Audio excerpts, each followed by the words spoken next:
আসসালামু আলাইকুম। গণপ্রজাতন্ত্রী বাংলাদেশ সরকারের যুব উন্নয়ন অধিদপ্তরে কিন্তু আজকে পরীক্ষা অনুষ্ঠিত হয়েছে। পদের নাম ছিল ক্যাশিয়ার। সময় ছিল 1 ঘন্টা 30 মিনিট। পূর্ণমান 100 নম্বরের পরীক্ষা অনুষ্ঠিত হয়েছে। তো তার প্রশ্ন সমাধানটি দেওয়া হলো। প্রথমেই আছে জুলাই অভ্যুত্থান বিষয়ে একটি অনুচ্ছেদ রচনা করুন। এখানে উত্তর দিতে গেলে আসলে প্রশ্নটা অনেক বড় হয়ে যাবে, ভিডিওটি বড় হয়ে যাবে, তাই আর দিলাম না। এরপরে আছে মাথা শব্দ দিয়ে ভিন্নার্থক 5টি বাক্য রচনা করুন। মাথা প্রধান অর্থে রহিম সাহেব গ্রামের মাথা। আবার মাথা মেধা অর্থে হেনার অঙ্কে মাথা ভালো। মাথায় আসা বোধগম্য হওয়া অর্থে কবিতাটি আমার মাথায় আসছে না। এরপর হচ্ছে মাথা কাটা যাওয়া অর্থাৎ লজ্জা পাওয়া। লজ্জায় আমার মাথা কাটা গেল। মাথা খাওয়া নষ্ট করা, আদর করে মেয়ের মাথা খেয়েছ। এরপর হচ্ছে নিম্নলিখিত শব্দগুলোর বিপরীত শব্দ লিখুন। স্মৃতি বিস্মৃতি, কৃষাঙ্গী স্থূলাঙ্গী, আস্তিক নাস্তিক, আকুঞ্চন প্রসারণ। তারপরে সঠিক বানান লিখুন। বিভীষিকা, এখানে ভয় দীর্ঘে মূর্ধন্যষয় রস্যি হবে, আর মস্করমু ময়দগরমু স্বরেফ রস্যু, আর সমেচিন বানানে ম এবং চ উভয় ক্ষেত্রে কিন্তু দীর্ঘিকার হবে। এগুলো একটু ভালো করে দেখে নেবেন। এই প্রশ্ন কিন্তু বারবার এই 3টা ঘুরিয়ে ফিরে আসে। এরপর আছে করোনা ভাইরাসের বিষয়ে উল্লেখ করে আপনার প্রবাসী কোনো বন্ধুকে একটি পত্র লিখুন।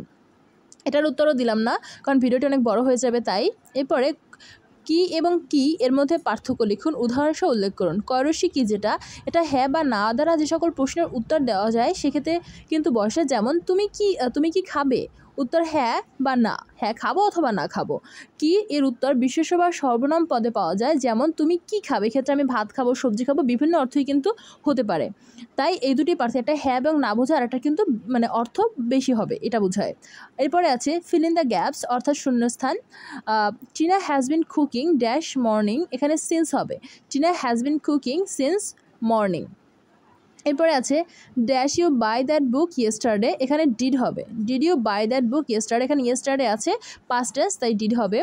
তারপরে they dash TV at this moment, এখানে দিস আছে এজন্য এটা প্রেজেন্ট টেন্স।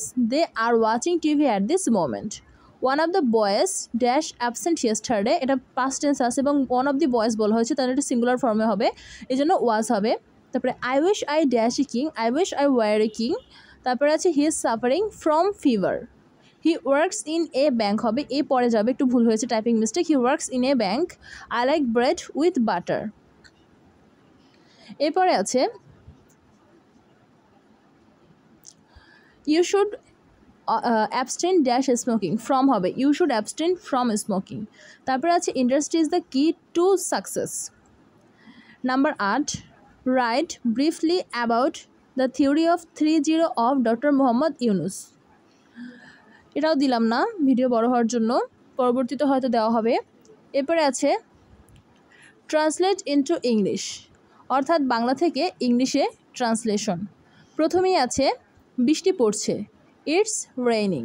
চকচক করলেই শোনা হয় না, all that glitters is not gold. এটা একটা প্রবাদ বাক্য। এরপরে আছে এটি ছিল আশার বস্তু, it was a spring of hope. সে কি নিষ্ঠুর, ইজ হি ক্রুয়েল। কলমটি টেবিলের ওপর রাখো, put the pen on the table. Next question হচ্ছে তোমার বাবার পেশা কি, what is your father's profession. এরপরে আছে 7 দিনে 1 সপ্তাহ, 7 days মেক এ উইক। ঠিক ঠিক উত্তর দাও, অ্যান্সার কারেক্টলি। ছেলেটি অঙ্কে পাকা, the boy is good at math. এরপরে আছে সে না হেসে পারল না, he could not but laugh. Number 10-এ আছে বাংলায় অনুবাদ করুন, অর্থাৎ এখানে বাংলা একটা অনুচ্ছেদ দেওয়া আছে, ইংলিশে অনুচ্ছেদ দেওয়া, সেটি কিন্তু আমাদের বাংলায় করতে হবে। একটু ছোটো করে নিলাম, তাহলে পড়তে সুবিধা হবে। Summer and winter are 2 constructing seasons of Bangladesh, অর্থ গ্রীষ্ম এবং শীত বাংলাদেশের দুটি বিপরীত ঋতু। Each has its own characteristics that distinguish it from the other, অর্থাৎ প্রতিটি ঋতুর নিজস্ব বৈশিষ্ট্য রয়েছে যা একে অপরের থেকে আলাদা করে। Summer is constitute of the months of May and June. Winter, on the other hand, is constitute of the months of December and January.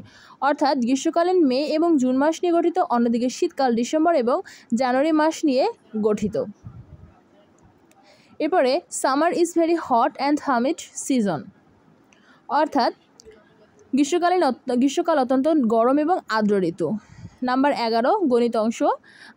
আসলে গণিত করতে গেলে ভিডিওটি অনেক বড় হয়ে যাবে, তাই এখানে গণিতটি স্কিপ করেছি। আমি পরবর্তী ভিডিওতে চেষ্টা করব গণিতের সমাধান দেওয়ার এবং যা যা বাদ গেছে সেগুলোর সমাধান দেওয়ার। তাই আপনারা একটু চেষ্টা করবেন চ্যানেলটি সাবস্ক্রাইব করে সাথে থাকার, যাতে দ্রুত আপনারা পেয়ে যান। এবং আমাদের চ্যানেলে কিন্তু আমরা সরকারি চাকরি থেকে শুরু করে প্রশ্ন সমাধান সবগুলোই আপলোড করে থাকি, তাই আপনারা আপনাদের প্রয়োজনে চ্যানেলটি সাবস্ক্রাইব করে পাশে থাকতে পারেন, তাহলে পরবর্তী আপনি সাথে সাথে পেয়ে যাবেন। এরপরে আছে উত্তর লিখুন, অর্থাৎ সংক্ষেপে যে প্রশ্নের উত্তরগুলো। আন্তর্জাতিক যুব দিবস কত তারিখ? 12ই আগস্ট। বাংলাবান্ধা স্থলবন্দর কোন জেলায় অবস্থিত? পঞ্চগড়। নেক্সট কোশ্চেন, বাংলাদেশ ও মিয়ানমার কোন নদী দ্বারা বিভক্ত? নাফ। বাংলাদেশের জাতীয় পতাকার দৈর্ঘ্য ও প্রস্থের অনুপাত কত? 10:6। 36শে জুলাই বলতে কোন তারিখ বোঝানো হয়? 5ই আগস্ট। বাংলাদেশের রপ্তানি আয়ের প্রধান পণ্য কোনটি? এটি হবে তৈরি পোশাক। সেন্ট মার্টিন দ্বীপের অপর নাম কি? নারিকেল জিঞ্জিরা। এসডিজি এর পূর্ণরূপ কি? Sustainable development goal. আর এলডিসি এর পূর্ণরূপ হচ্ছে লিস্ট ডেভেলপড কান্ট্রি। আপনারা এই দুটোর বানান কিন্তু একটু ভালোভাবে দেখে নেবেন, কারণ এগুলো কিন্তু বিভিন্ন এমসিকিউ অথবা লিখিত দুটোই এসে থাকে। কোভিড-19 ভাইরাস প্রথম কোন শহরে শনাক্ত হয়েছিল? চীনের উহান শহরে শনাক্ত হয়েছিল। নেক্সট কোশ্চেন, 2024 সালের অলিম্পিক গেমস কোথায় অনুষ্ঠিত হয়? উত্তর প্যারিসে অনুষ্ঠিত হয়, ফ্রান্সের প্যারিসে। জার্মানির বর্তমান মুদ্রার নাম কি? ইউরো। ৬০ গম্বুজ মসজিদ কোন জেলায় অবস্থিত? বাগেরহাটে অবস্থিত। ডক্টর মোহাম্মদ ইউনূস কত সালে নোবেল পুরস্কার লাভ করেন? 2006 সালে। বাংলাদেশের জাতীয় পাখির নাম কি? দোয়েল। বাংলাদেশের ম্যানগ্রোভ ফরেস্ট কোনটি? সুন্দরবন। লালবাগ কেল্লা কে নির্মাণ করেন? শায়েস্তা খান। বাংলার সর্বপ্রাচীন জনপদের নাম হচ্ছে পুন্ড্র। লেনদেনের মূল দুটি বৈশিষ্ট্য লিখুন। 1 নাম্বার অর্থের অঙ্ক পরিমাপযোগ্য, এবং নাম্বার 2 হচ্ছে হিসাব সমীকরণের প্রভাব বিস্তার। হিসাব বিজ্ঞানের জনককে? ফ্রা লুকা বার্তোলোমেও দে পাচিওলি। ধন্যবাদ সকলকে।